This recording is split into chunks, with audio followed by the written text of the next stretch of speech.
Hello student, आज मैं आप लोगों के साथ जो आपके पेपर में दूसरा क्वेश्चन आता है काव्य साहित्य पर आधारित प्रश्न।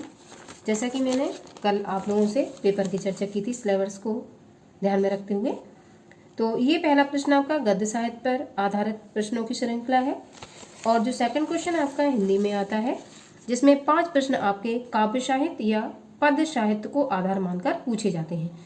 इन 5 प्रश्नों के आंसर तैयार करने के लिए जो मैंने नोट्स आज प्रिपेयर किए हैं वो आपके 5 नंबर की स्कोरिंग करने में हेल्पफुल रहेंगे। आइए देखते हैं। सबसे पहले गद्य और पद्य में से मैंने आज पद्य साहित्य का टॉपिक लिया है। तो हिंदी काव्य साहित्य का विकास, जैसा कि लिखा हुआ काव्य या पद्य एक ही बात होती है। आधुनिक काल में भारतीय युग, द्विवेदी युग, छायावाद, प्रगतिवाद और नई कविता। मैंने सिलेबस डिस्कस किया है आप लोगों के साथ। ये आपको 5 युग पढ़ने हैं, इनसे प्रश्न आप लोगों के पूछे जाएंगे। आगे हिंदी काव्य साहित्य का काल विभाजन। सबसे पहले हम काल विभाजन देखेंगे कि जो टाइम पीरियड था वो कैसे डिवाइडेड था। काल और समय। सबसे पहला जो काल था वो आदिकाल था। इसका दूसरा नाम है वीरगाथा काल। इसका टाइम पीरियड है 743 ईस्वी से 1343 ईस्वी तक। दूसरा जो काल है पूर्व मध्यकाल, जिसका दूसरा नाम है भक्ति काल। ये फेमस भक्ति काल युग है, इससे बहुत सारे प्रश्न पूछे जाते हैं। सन ये जहां से खत्म हुआ वहीं से हम ये ले लेंगे 1343 ईस्वी से 1643 ईस्वी तक।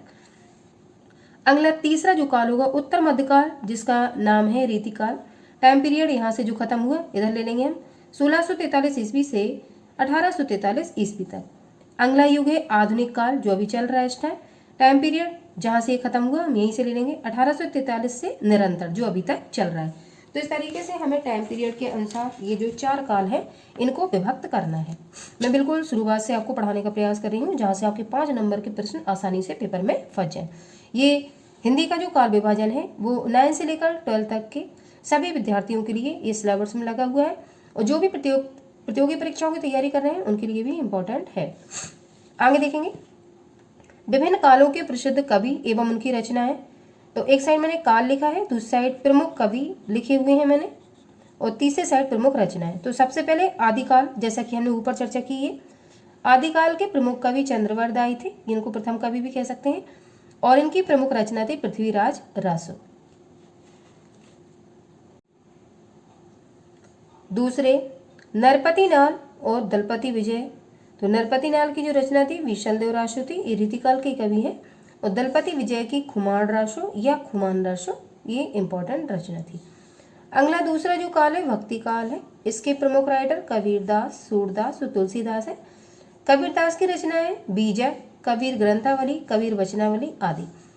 सूरदास की रचनाएं शूरसागर, साहित्य लहरी, गोवर्धन लीला और सूर पच्चीसी।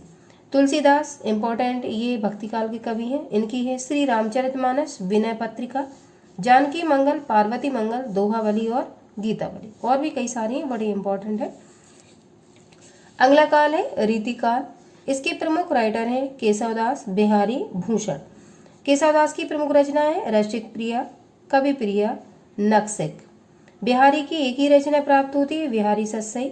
भूषण की शिवराज भूषण, शिवा बावनी और छत्रसाल दशक। अगला आधुनिक काल के प्रमुख कवि अयोध्या सिंह उपाध्याय, हरिओं, मैथिली शरण गुप्त ये राष्ट्रीय कवि हैं, और ये खड़ी बोली हिंदी के प्रमुख कवि माने जाते हैं।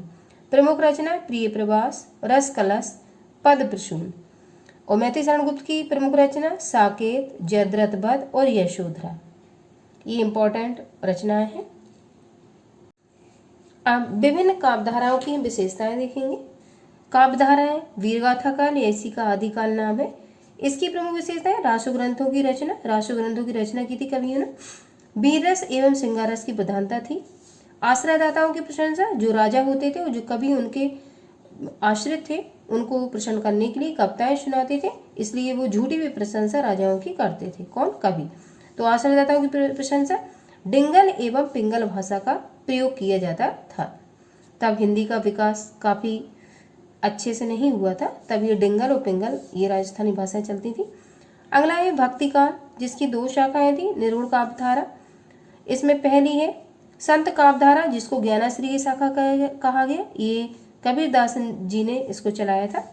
उन्होंने निराकार परमात्मा के प्रति उपासना भाव उन्होंने निराकार ब्रह्म को माना था। उन्होंने कहा कि जो ईश्वर है उनका कोई आकार नहीं है। आत्मा से परमात्मा का मिलन उन्होंने सर्वोपरि माना है। ज्ञान प्राप्ति में गुरु को सर्वाधिक महत्व, उन्होंने गुरु को सर्वाधिक महत्व दिया है। उन्होंने भगवान से भी ऊंचा स्थान गुरु को दिया है। ऊंच नीच जाति पाति के भेदों की आलोचना, वे ऊंच नीच और जाति पाति पर कटाक्ष व्यंग करते हैं।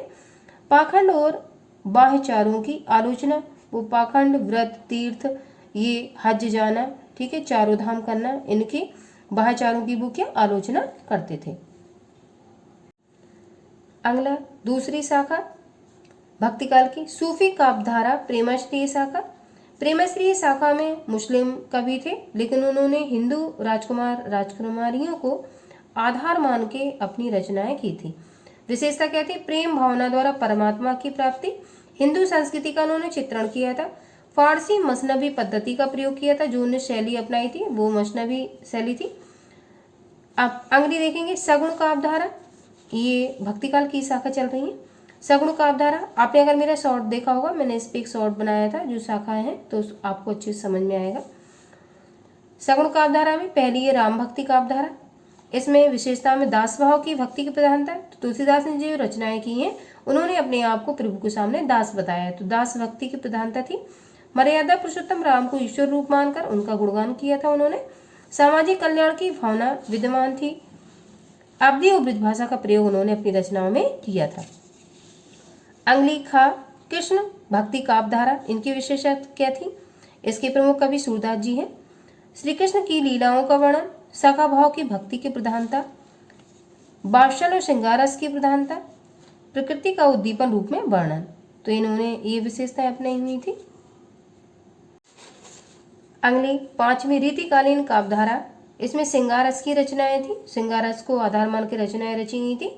श्रृंगार रस में नायक नायिका के प्रेम का वर्णन होता है। नारी सौंदर्य का विलासतापूर्ण चित्रण किया गया था। इसमें आश्रयदाताओं की प्रशंसा की गई थी। इसमें अलंकारों का चमत्कारिक प्रयोग दर्शाया गया था। अगला है आधुनिक कविता द्विवेदी युग। इसमें विशेषता यथार्थ प्रधान भाव था। ये जो सच्चाई थी समाज में उसको दिखाने का प्रयास किया गया। समाज सुधार की भावना थी। खड़ी बोली हिंदी का प्रयोग यहीं से आरंभ हुआ। अगला था छायावादी काव्यधारा। इसमें इसके प्रमुख जो राइटर हैं महादेवी वर्मा, जयशंकर प्रसाद, ठीक है, सूर्यकांत त्रिपाठी, निराला। आगे विशेषता रहस्यवाद की भावना या प्रधानता थी। मानवतावादी दृष्टिकोण था। राष्ट्रीयता एवं नारी महत्व का वर्णन किया गया था।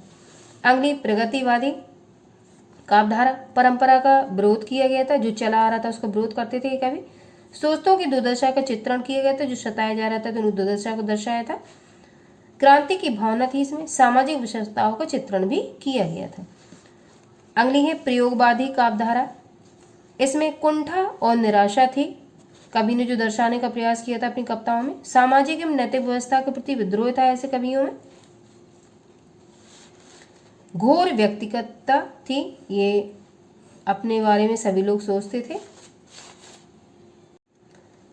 हिंदी काव्य साहित्य के प्रमुख कवि एवं रचनाएं। काव्यधाराएं मैंने इस साइड लिखा, कवि और प्रमुख रचनाएं, ये जरूर से आप लोगों को देखनी है। पहली काव्यधारा वीरगाथा काव्यधारा, आदिकाल जिसको कहा गया। इसके प्रमुख राइटर है चंद्रवरदाई और विद्यापति। चंद्रवरदाई की प्रमुख रचना है पृथ्वीराज रासो। विद्यापति की रचना है पदावली, कीर्तिलता और कीर्ति पताका। अगली दूसरी जो काव्यधारा या शाखा है भक्तिकाल। भक्तिकाल के प्रमुख कवि हैं संत कबीर, नानक देव। संत कबीर की रचना है बीजा, कबीर ग्रंथावली, कबीर वचनावली आदि। नानक देव की रचना गुरु ग्रंथ शाह भी इम्पोर्टेंट है। और खा जिसमें सूफी काव्यधारा, इसका दूसरा नाम है प्रेमाश्रय शाखा। इसके प्रमुख राइटर हैं जायसी उस्मान। जायसी का पूरा नाम है मलिक मोहम्मद जायसी। इन्होंने पद्मावत महाकाव्य की रचना की, अखरावट और आखिरी कलाम। दूसरे राइटर है उस्मान। उस्मान की रचना का नाम चित्रावली। अगली जो काव्यधारा है सगुण काव्यधारा। इसके रचनाकार हैं तुलसीदास। तुलसीदास के रामचरितमानस, राम आज्ञा प्रश्न और विनय पत्रिका, ये रचना इंपॉर्टेंट। दूसरे राइटर है अग्रदास। राम भक्ति काव्यधारा के दूसरे राइटर है अग्रदास। इनका है राम अष्टयाम और राम ध्यान मंजरी, ये रचनाएं अग्रदास जी की हैं। अगली काव्यधारा है कृष्ण भक्ति काव्यधारा, जिसके प्रमुख राइटर हैं सूरदास और नंददास। सूरदास की रचना सूरसागर, साहित्य लहरी, सूर पच्चीसी आदि। नंददास की रचना है भंवर गीत, रसमंजरी, ब्रह्मंजरी आदि। रीतिकालीन काव्यधारा अंगली काव्यधारा है, जिसके प्रमुख राइटर हैं केशवदास और बिहारी। केशवदास की रचना है जहांगीर जस चंद्रिका, रतन बावनी और कवि प्रिय। बिहारी की एक ही रचना है बिहारी सस्सई। आधुनिक कविता द्विवेदी युग।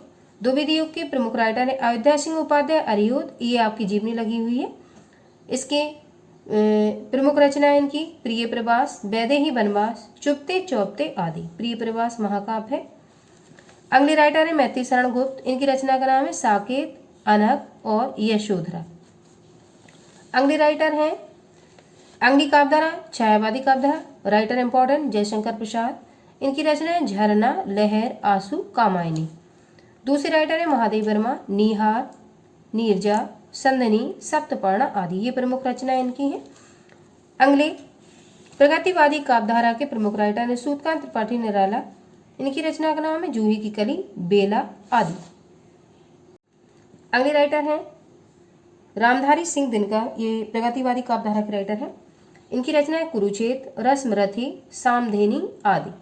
अगली लास्ट काव्यधारा है प्रयोगवादी काव्यधारा, जिसके राइटर हैं सच्चिदानंद, हिरानंद, वासवानंद अज्ञे। अब इतना शॉर्ट में इतना याद रख सकते हैं, लेकिन ये क्वेश्चन आपका मल्टीपल चॉइस में आ सकता है। अज्ञे का पूरा नाम क्या है? इनकी प्रमुख रचना है आंगन के पार द्वार, हरी घास पर क्षण भर। और अगले राइटर हैं प्रयोगवादी काव्यधारा भवानी प्रसाद मिश्र, जिनकी रचना है गीत फरोश। तो इस तरीके से आज हमने कई सारे प्रश्न जो 5 नंबर में आपके बोर्ड में पूछे जाते हैं उन पर चर्चा की है। आप कुछ क्वेश्चन जो इम्पोर्टेंट और रह गए हैं उनका भी मैं वीडियो शॉर्ट बनाकर लेकर आऊँगी, जिससे आपको कोई भी किताब ना खरीदना पड़े, कोई भी गाइड ना लेना पड़े, और आपका जो हिंदी का 5 नंबर के प्रश्न गद्य साहित्य में और पद्य साहित्य में आते हैं वो मेरे नोट से ही कंप्लीट हुए हैं। विश्वास करिए आप लोग कि आपको कोई भी किताब पढ़ने की 10 नंबरों में ज़रूरत नहीं पड़ेगी।